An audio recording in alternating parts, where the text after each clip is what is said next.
All right, today we're going to look at Romans 15:13, and that says, "Now may the God of all hope fill you with joy and peace in believing, that you may abound in hope by the power of the Holy Spirit." Well, there are a lot of great things in there. I love that it says, "May the God of hope," because we serve a God who is not full of doom and gloom. He's a God of hope, and He wants to fill us with all joy and peace in believing. So if we don't believe, can we receive that joy and peace? We can't. Because if we don't believe that He has joy and peace for us, how can we receive it? So first, to receive that joy and peace, we have to believe. Okay? First of all, that He is a God of hope and that He wants to fill us with joy and peace. And why? So that we can abound in hope. We can also be like Him, like our Father, and in the power of the Holy Spirit. Because without the Holy Spirit, we do not have the power that we need to have joy for even 1 minute. Is it? I know for me, when the electricity goes off, I have to grab hold of my joy or it's going to go right out the window along with my peace because it's so hot.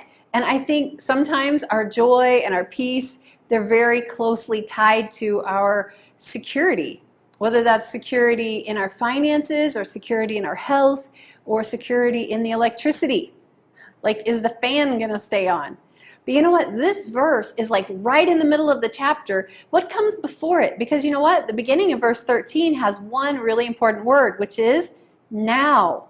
So if he's saying now, that means there's a condition before it. So what comes in the beginning of Romans 15? He's talking about bearing one another's burdens, being there for each other. That implies that things are not always going to go your way. And when things don't go your way, what are you going to do? And even if things are going your way, we shouldn't just be thinking about ourselves. We should be thinking, how can we help our brother and sister? How can we lift their burden? And the next part of it, it talks about glorifying God together, being in unity, receiving one another properly. So this is talking about relationship, about encouraging one another, bearing one another's burden, being there for each other.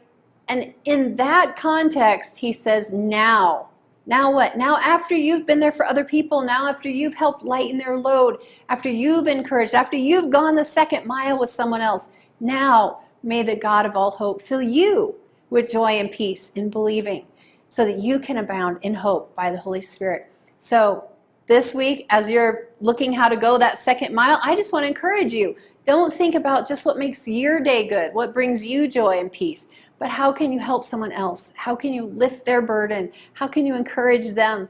And then I so know that God is going to fill you with all joy and peace because He is our God of hope.